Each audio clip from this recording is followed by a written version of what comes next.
Hi everyone, welcome to my review of Wolfgang Reitherman's The Sword and the Stone in 1963. So, this is another, animated review, and this time the 18th Disney animated feature film, and it was in basically the Silver Age of Disney, which, such ones, Lady and the Tramp, Sleeping Beauty, and of course, roughly ending with, the Jungle Book, which would be, of course, the last one that Walt Disney himself actually had an input to.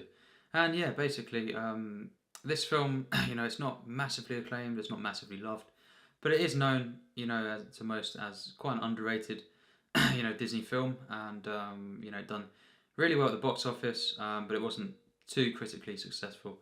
And yes, this is the one that I had not seen too much as a kid. I saw it a couple of times, and it's kind of, again, it's one of them films where basically, the actual what it actually is on paper, should have, compelled me more as a kid because I was obsessed with things, fantasy, still am, fantasy, and of course, kind of adventure films, which I thought this would be when I was younger, more of an adventure film, and Mulan as well. That's the kind of film where it kind of disappoints me a bit, considering what it actually is, because normally I absolutely love this sort of stuff. But yes, this film is basically Disney's take on the legends, of King Arthur. And yes, I think there's a reason why I didn't love this as a kid, and I didn't rewatch it too much, because for me, it is a bit average, and overall it's just at times very underwhelming, and bizarre. At times, there's a couple of scenes here and there that are quite boring, and just not much, not as much of the heart and the kind of craft that was, the effort behind the craft that was put into most Disney films, up until this. It just as well, afterwards, roughly, the Jungle Book would be one of the, the films I watched massively as a kid, and I think that's an absolutely stunning film by Disney. But yes, this one, it's kind of sticks out quite a lot for me, actually. Certainly as well among the Silver Age, and it's just most of these ones as well. They're nowhere near as good as the Golden Age of Disney, but it doesn't need to be compared. But really, on its own as a Disney film, it's average, and it's not really worthy of what they could have achieved. It doesn't help that you've got about three different people that voice act Arthur in the film, and basically, it's not really an adventure film, but it's about you get like a narration at the beginning by Sebastian Cabot, who is also basically the stepfather of Arthur in the film as well. He plays the voice, of that character as well.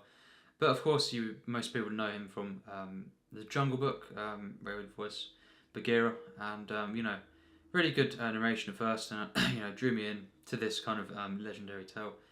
And then it just it has a really, I suppose, a good opening 10-15 minutes, and then it starts to have inconsistency throughout the film. Really, the first 10 minutes, we're introduced to Merlin, and I think the character of Merlin, voiced by Karl Swenson, is the one that's good. It's probably the best character in the film.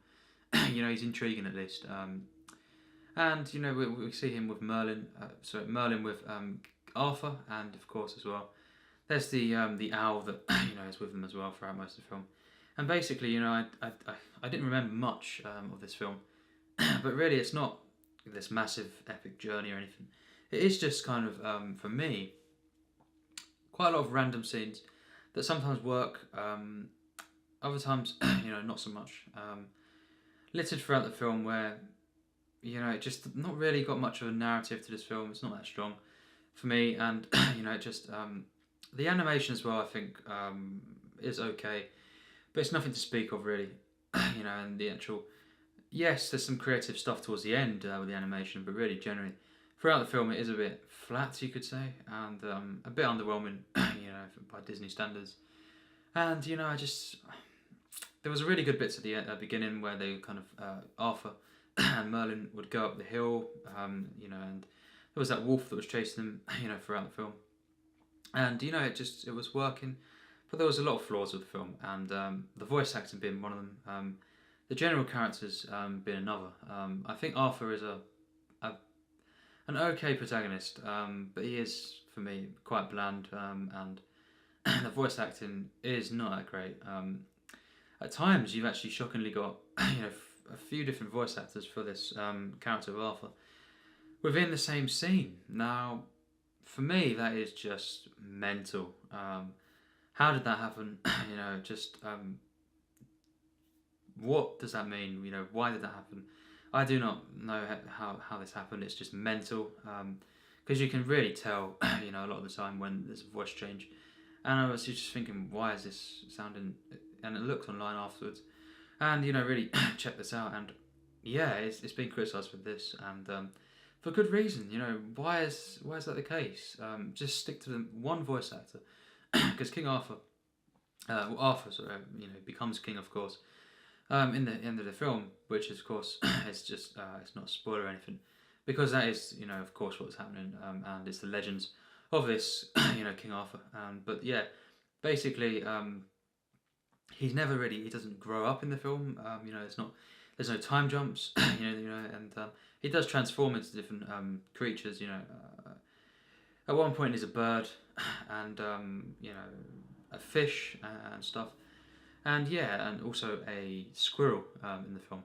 Now, I don't see that. I can't really get to the bottom of this voice acting situation. But yes, we mentioned that he transforms. Basically, some of this works, other times it doesn't. The fish one works, and it's quite wonderful actually. That sequence, and basically, because Merlin basically, I can't really explain a lot of this film because it is quite random, quite bizarre. But yeah, Merlin basically, of course, he's a wizard and he has powers, and yeah, he basically transforms them both into different animals. The squirrel one, started off good and dragged out a bit. It became a bit repetitive and quite annoying. The fish one was, praised throughout. I really liked that bit. And then the bird one was a bit random, and it just, yes, it led into kind of this epic showdown, which was, kind of, I do praise that. It's got some really good visuals there, actually, and it's a fun kind of fight at the end, and it is creative, in terms of the ideas, and yeah, basically, just the kind of way it ends, as well, with the kind of the last 5 minutes involving the sword, it is good, and it did kind of redeem itself again there. It is a weird. It's kind of weird how he changes though. The actual. The motivations there at the end. What Arthur was wanting to do, and then he kind of straight away changed his mind. But yes, the ending overall is good, and it does have some emotion there. Charm is one thing I think this film has, and it's not compared to, like, say, a lot of them actually. Jungle Book as well, which of course is full of charm, and the characters as well are all great. In this film, it does have some charm at moments, but really, considering it is Disney, and it is a classic Disney, it's kind of absent, at times, and just, I think, really what this film could have been, so much more than what it was. I could have absolutely adored this film. It could have been one of my, among my favourite Disneys, for what it actually is on paper. And this this kind of legend always interests me.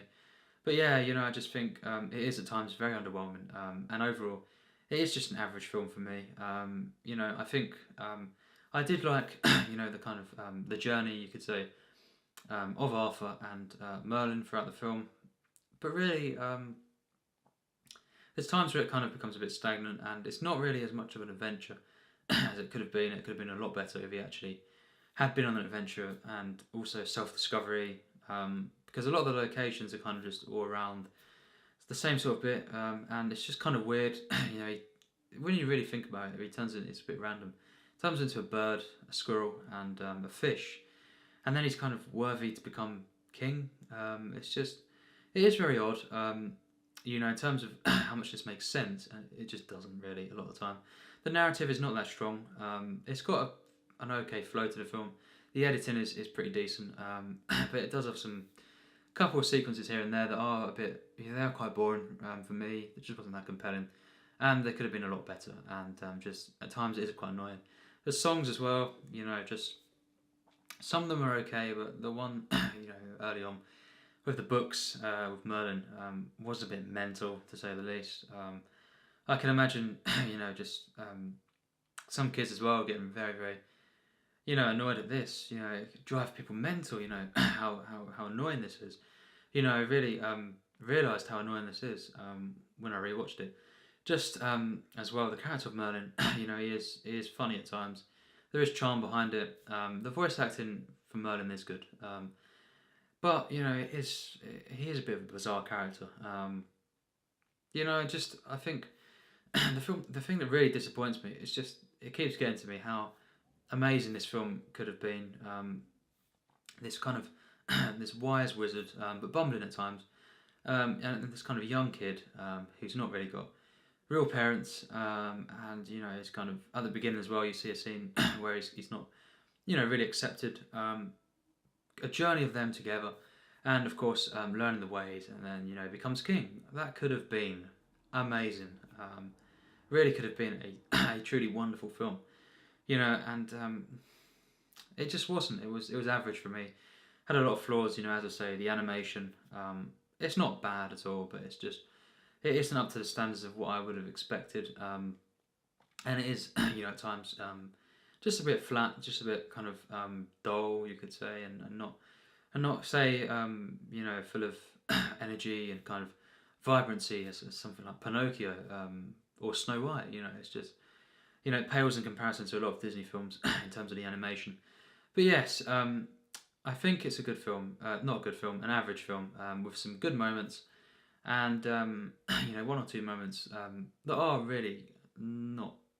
They are bad, I would say. They're not really of any sense as well. It doesn't. A lot of the film doesn't make much sense. It's quite random at times. But yes, the 18th Disney animated feature film, and not a bad one, but not a great one for me overall. And fine if you like the film. I like the film, but fine if you love the film. It's got a massive fan base at times, and for me though, it is. It's not one of the best Disney films, and not one of the very worst or anything. Just not. I'd say it's very middling. Maybe a bit less than middle of the Disney rankings. Of all the 50 plus kind of close to 60 films now. Of the Disney animated feature films, the official ones. But yes, for me, I'd have to give it a 64%. I did overall enjoy the kind of arc and everything, the journey, the charm of this film, and the character of Arthur was, at times quite bland, but due to Merlin and the actual overall, the charm and the kind of fun nature of some of the scenes and niceness, you could say. It has got its cute human moments, and it has got, its charm. And due to that, and the kind of, it does have heart at times. I'd have to say it is a film I like, and some of the kind of sequences are good, and I did think the opening 15 minutes, was definitely consistently probably some of the best stuff, but really as well, it did pick up again. There was some sags, after that 15 minutes, but it picked up again, and it was a bit inconsistent overall. It did have a lot of moments that just didn't quite fit together. Overall the narrative is not that strong for me. It is a bit of a random scene with just scenes here and there that have somewhat of a a linkage, but really they don't. They have somewhat of a flow, but they don't really fit together and really make sense at all, and I don't think they fully developed the character of Arthur, and yes, luckily Merlin was there to kind of make his whole journey more enjoyable. But really as well, the voice acting, flaws that I've said as well do bring the film down. The fact that there was 3 different voice actors for Arthur is just insane. Really, it's just mental. And I just think as well, when you look at the owl in the film, compare that to say Bambi, it's really quite a lot of just a bland version of a lot of different things rolled into one, a lot of different Disney films. But it has got its charm, and I did really like the way it ended. So it's hard to kind of fully explain, but really it's an average film that I did like in the end. I overall did enjoy it. but there was moments I didn't enjoy at all, and you know, it is bizarre. It is quite random, and it's not, you know, a great film at all for me. And it has an atmosphere, but again, you know, all the things I have praised, you know, I do like the film. Don't get me wrong, but it is very, very, very disappointing. For what this film could have been, I tell you, it could have been great, and it could have been a film I absolutely loved. Unfortunately, not. You know, but it's a lot better than King Arthur: Legend of the Sword by Guy Ritchie. You know, that's the only thing, of course, I have seen. You know, the Legends of King Arthur. But yeah, far better than that. But really, an average film. Would recommend it though. So yeah, thanks for watching my review of The Sword in the Stone.